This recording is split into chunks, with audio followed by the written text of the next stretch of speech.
მეცნიერები ვარაუდობენ, რომ განსაკუთრებით მძიმე ფორმების სიმსივნეებს COVID ვაქცინებით უმკურნალებენ. ტეხასის MD Andersonis კიბოს ცენტრმა ჩაატარა კვლევა, რომელშიც მათი 1000 პაციენტი მონაწილეობდა. განსაკუთრებით მძიმე ფილტვის კიბოსა და მელანომის დიაგნოზებით.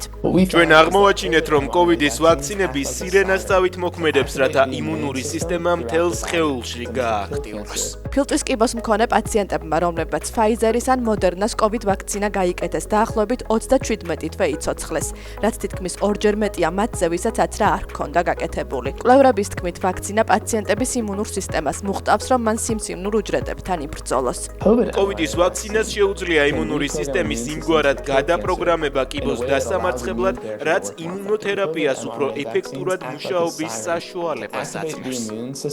კვლევამ ასევე აჩვენა, რომ მათ შორის, ვინც იმუნოთერაპიაზე კარგად ვერ რეაგირებდა, 10 წლის შემდეგ გადარჩენის საერთო მაჩვენებელი 5ჯერ გაუმჯობესდა. მეცნიერები ახლა კლინიკური კვლევის მესამე ფაზას გეგმავენ. მეცნიერებმა ციმბირში 1000 წლეულების განმავლობაში გაყინული მგლის ნეშთის მუცლიდან 14000 წლის წინ გადაშენებული ბეწვიანი მარტორქის დნმ ამოიღეს და დაადგინეს, რატომ გადაშენდა ეს სახეობა. ყველაფერი ციმბირში ნაპოვნი მუმიფიცირებული მგლის ლეკვის შესწავლით დაიწყო. მის კუჭში მეცნიერებმა ბეწვიანი კანის ნაგლეჯი აღმოაჩინეს.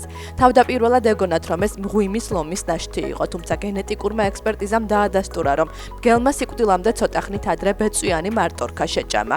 დნმ-ის ანალიზი აჩვენებს, რომ ეს სახეობა გადაშენებამდე სრულიად ჯანსაღი იყო და მისი გაქრობის მიზეზი არა ადამიანების ნადირობა, არამედ კლიმატის მკვეთრი ცვლილება გახდა. სამხრეთ ფლორიდაში ხეებიდან მასობრივად ცვივა იგუანები. მიზეზი ტემპერატურის მკვეთრი დაცემაა. იგუანები ცივსისხლიანი ცხოველები არიან. როდესაც ტემპერატურა გარკვეულ ზღვარს ქვემოთ ეცემა, მათი ორგანიზმი ვეღარ გამოიმუშავებს ენერგიას კუნთების კონტროლისთვის. ისინი შეშდებიან, კარგავენ წონასწორობას და მიწაზე ეცემიან. ჩვენ გაუცებულები ვიყავით. ზაფხულში ისინი ძალიან სწრაფები არიან. ახლა კი ვუყურებთ და არ ინძრევიან. შტატში ათობით მილიონი იგუანაა და ისინი საფრთხეს უქმნიან ადგილობრივ ბიომრავალფეროვნებას. იკავებენ გადაშენების პირას მყოფი მყინთავი ბუებისა და გოფერ კუების ბუნაგებს. რეპტილიები მიწის ქვეშ 15 მეტრამდე სიგრძის გვირაბებს თხრიან, რაც ტროტუარების ჩანგრევასა და შენობების საძირკვლის დაზიანებას იწვევს. ამიტომაც ფლორიდის თევზისა და ველური ბუნების დაცვის კომისიამ ადგილობრივებს ნებადართო თავად ჩაერიონ იგუანების შეგროვებაში. ჩაბარებული იგუანების ნაწილს შინაურ ცხოველებად ყიდიან, ნაწილს ევთანაზიას უკეთებენ, მათ უდიდეს ნაწილს კი საჭმელად ადგილობრივებს გადასცემენ. მათ შეიძლება გამოიღვიძონ, მაგრამ ამის საშუალებას არ მივცემთ. ჩვენ მათ ხალხს გადავცემთ, რომ მიირთვან. ისინი ინვაზიური სახეობები არიან და მათი გადარჩენა ან სხვაგან წაყვანა არალეგალურია.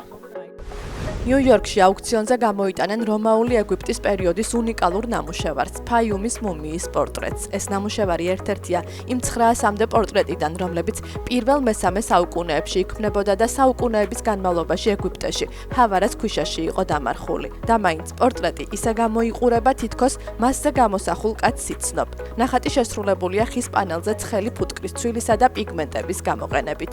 აუქციონზე მისი საწყისი ფასი $350,000. ფიქრობ, რამდენიმე ფაქტორი ხდის ამ პორტრეტს გამორჩეულს. პირველ რიგში მის ფერებს დავაკვირდებოდი.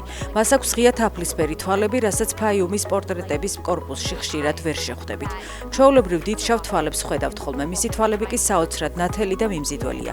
მეორეც, ბევრ ფაიუმის პორტრეტზე გამოსახულია თვალში საცემი მკვეთრი სამოსი, უამრავი სამკაული და აქსესუარი, რაც ყურადღებას პიროვნებიდან მორთულობაზე გადაიტანს ხოლმე. ამ პორტრეტის ფოკუსი კი მთლიანად ადამიანსა და მის შინაგან სიმშვიდეს, მის სიმძიმეზეა, რაც ჩემი აზრით მას სხვებისგან გამოარჩევს.